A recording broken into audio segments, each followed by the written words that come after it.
Jiménez, adelante. Gracias. Que no como dice Virgilio, diga que aquí hay un Don Pedro y Pedro. Sí, aquí hay un Don Pedro.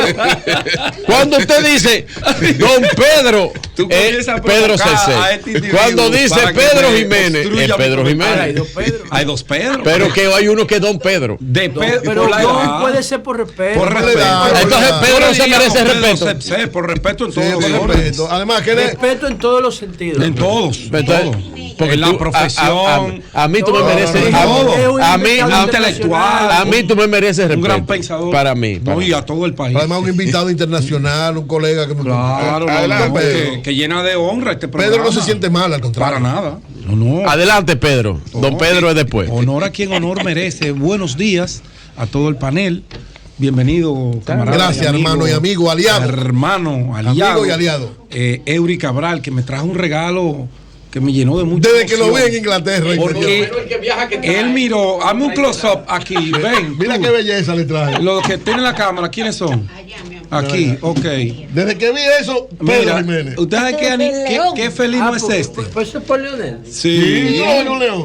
Eury se soñó con Leonel en Inglaterra, pensó en mí, que estoy un poquito cercano a él, y dijo, hay que estar aproximándose.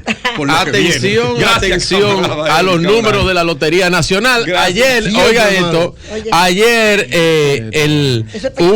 ustedes conocen a un usuario de Twitter llamado el Dr. Farola. Y el doctor Farola pues hizo una encuesta en Twitter de quién ganaba las elecciones si el presidente Luis Abinader no se presentaba. Ajá. No sé si vieron eso, pero le voy a decir los resultados. ¿Tú no puedes decir eso en tu comentario? Sí. No, pero yo ya que tú estás hablando del León, si Luis decide no reelegirse, ¿por quién votarás? El Mapache, puso al Mapache. Al Mapache que ustedes vieron, 68%. Leonel Fernández, 16%. Abel Martínez, 11%. Guillermo Moreno, un 5%. Ahí están los resultados de la encuesta del doctor Farola en Twitter. Pero adelante, bueno, eso no es encuesta, Un sondeo. ¿Sabes dónde fue que conseguí eso? Un sondeo en Twitter. En el Parque Wellington. Wellington fue el mariscal que venció a Napoleón. El Duque de Wellington. El Duque de Wellington. Señores, vamos a entrar en materia. A modo de información, quiero saludar a la Comandancia General del Ejército, que fue, yo diría que premiada. El presidente Abinader hace unos meses había anunciado unos 21 vehículos para reforzar el patrullaje fronterizo. Y ustedes saben que la amenaza de Haití cada día es mucho más latente para la porosa frontera dominico-haitiana, y mucho más para nosotros, que seremos y hemos sido el país receptor de no solamente de indocumentados, no solamente de personas que le huyen al hambre, a la miseria, a la violencia que hay en Haití, sino también al tema del narcotráfico, que ha sido utilizada nuestra frontera para el tráfico ilícito de sustancias controladas. Bueno, ahí el comandante general del Ejército, Carlos Antonio Fernández Onofre, recibió 4 de esos 21 vehículos especializados que anunció el comandante general de las Fuerzas Armadas y la Policía Nacional, Luis Abinader Corona, de los del modelo Vantage. Eso es un vehículo blindado completamente, está preparado para resistir minas, que aunque nosotros no tenemos esas amenazas, pero se fue un poquito más adelante la autoridad dominicana al comprar este tipo de vehículos que pueden pasar por cualquier territorio sin ningún problema. Pueden resistir una bomba, pueden resistir una mina, la explosión de una mina. No le entra una bala por ninguna de sus partes. Y qué bueno. Saludo al Ejército Dominicano, que dicho sea de paso, tiene a uno de los mejores oficiales que hay ahora en los cuerpos armados activos dirigiendo. El general Onofre. El general Carlos Onofre Fernández, un hombre de entrega, confianza del presidente Abinader. Duro. Y sobre todo un hombre que goza de un respeto extraordinario dentro de las Fuerzas Armadas, no solamente dentro del Ejército, no, dentro de las Fuerzas Armadas, con todo el que usted conversa con relación al general Onofre Fernández, da la mejor de las recomendaciones. En buena mano está el pandero, qué bueno que ya empezaron a llegar esos vehículos, y hay que llevar más, claro, porque mirando la operación esta de frontera que se hizo en el fin de semana, que se quedó corta porque hay una estructura criminal, mafiosa, que no la dirigen esos tenientes y esos sargentos. Eso tiene aspectos mucho más allá arriba. Ahí hay políticos y ahí hay militares de más alto rango metidos en esa estructura mafiosa que por un lado sacan a los indocumentados, te sacan 20 y por el otro te meten 60. Y lo tienen en enclaves colocados en diferentes puntos de la frontera para desgracia de nuestro país. Antes, cuando usted mandaba un oficial del ejército a la frontera o a un alistado, usted lo estaba castigando porque hizo algo malo. Ahora no. Ahora pagan para que lo manden allá a la frontera. Porque en la frontera, en 6 meses que duran en esos puestos, vienen ricos. Pueden montar un negocio, se pueden retirar de las Fuerzas Armadas. Sin problema, porque hay una corruptela que cada día lo que más se profundiza.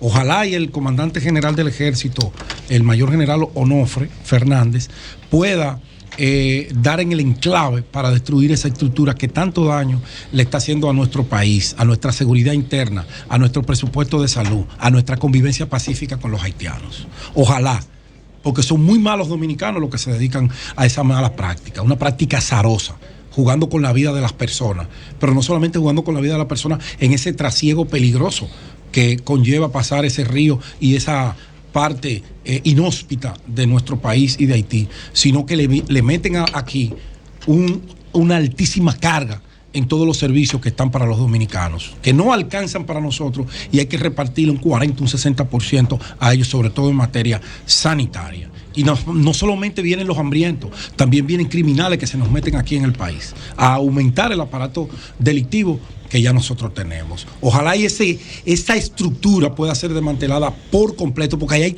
políticos, ahí hay gente que ha sacado posición electiva con el tráfico humano en la frontera.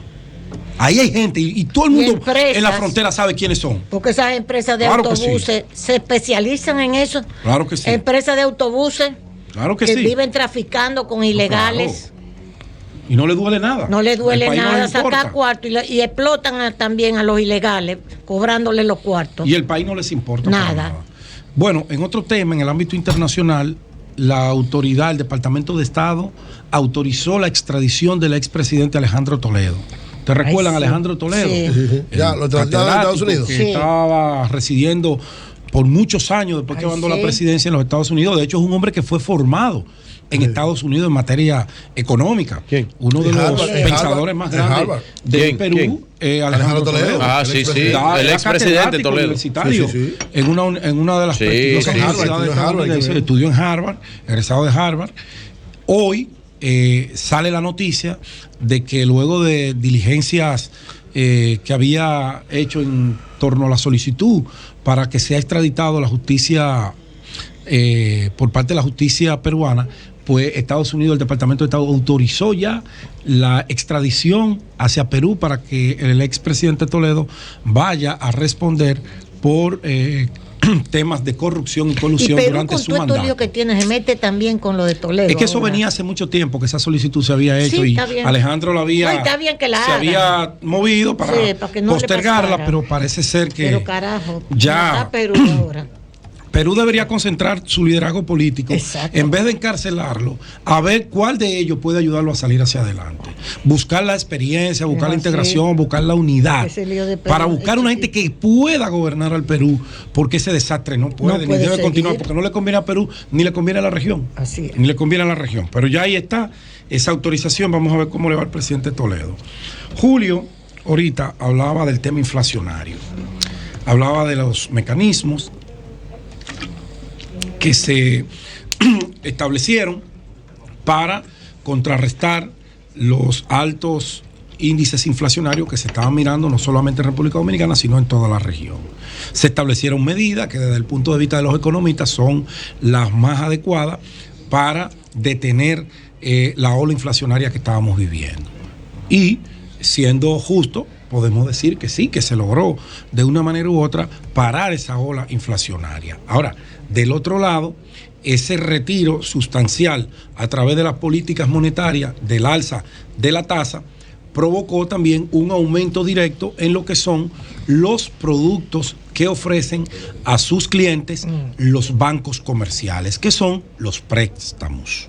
Préstamos para vivienda, préstamos de consumo, préstamos hasta para viajes que se estaban ofertando préstamos para el financiamiento de tarjetas de crédito, préstamos hasta para asuntos médicos, que muchas familias se ven en la necesidad de tener que tomar prestado para tratar de salvarle la vida a un pariente que caiga en una enfermedad, porque no tenemos un sistema que nos proteja del todo en ese aspecto. Y si no, hay que salir a hacer un telemaratón, a rogar a ver a cuál funcionario le da pena para que le regalen un medicamento a un dominicano.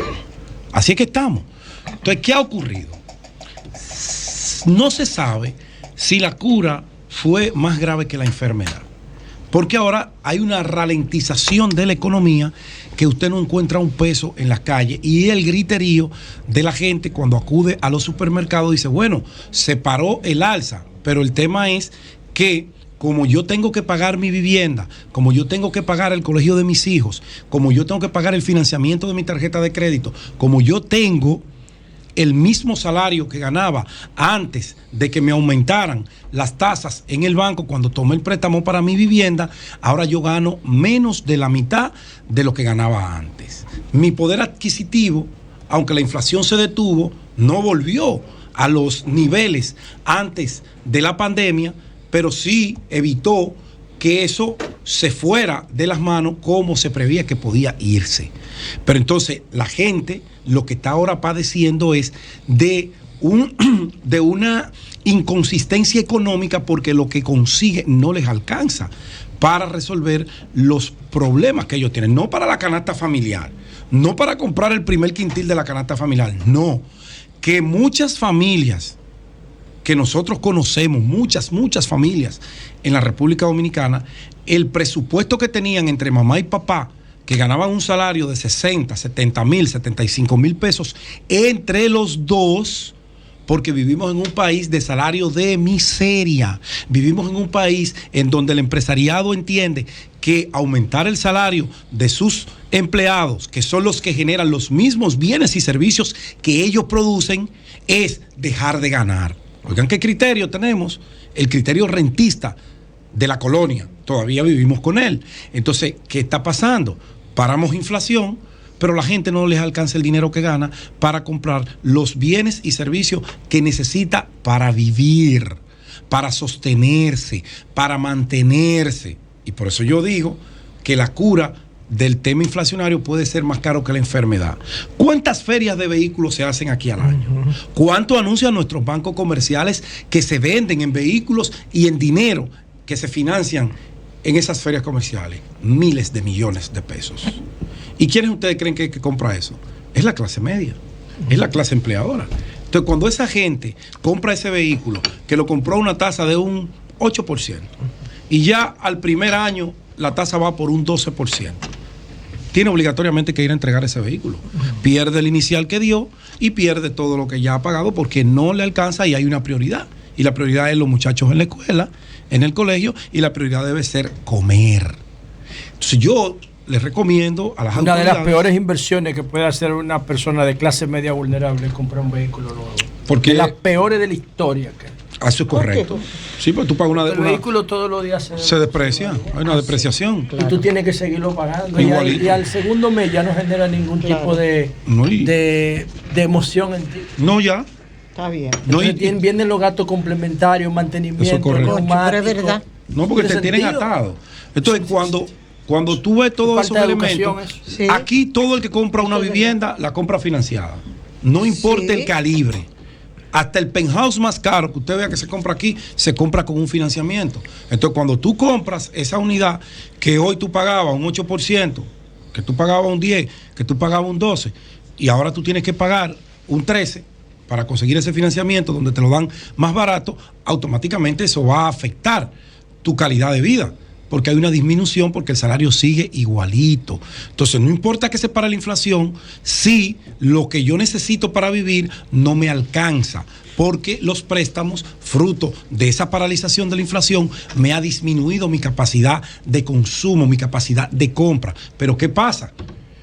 Nada más no es solamente el que consume, y los que producen, y las micro, y las pequeñas, y las medianas empresas. ¿Ustedes saben cuánto anda un préstamo para una micro? Ahora mismo, el más barato está en un 18%.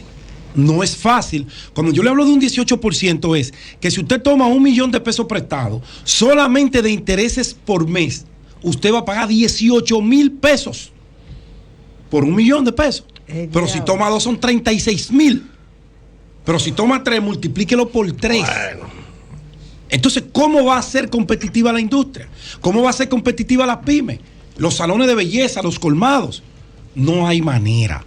Entonces el gobierno tiene que sentarse dentro de su política monetaria y económica a ver de dónde va a salir el dinero para que aquí se produzca un aumento general de salario que pueda venir a contrarrestar esta ola inflacionaria que por mucho más que se diga que se detuvo, sigue igualita porque la capacidad de consumo y el poder adquisitivo del dominicano ha disminuido aunque más claro, del 70%. pero sería anual, el pago no es mensual. No, Julio. No, porque si es un 18 la tasa anual. Cuando tú lo divides en un 1.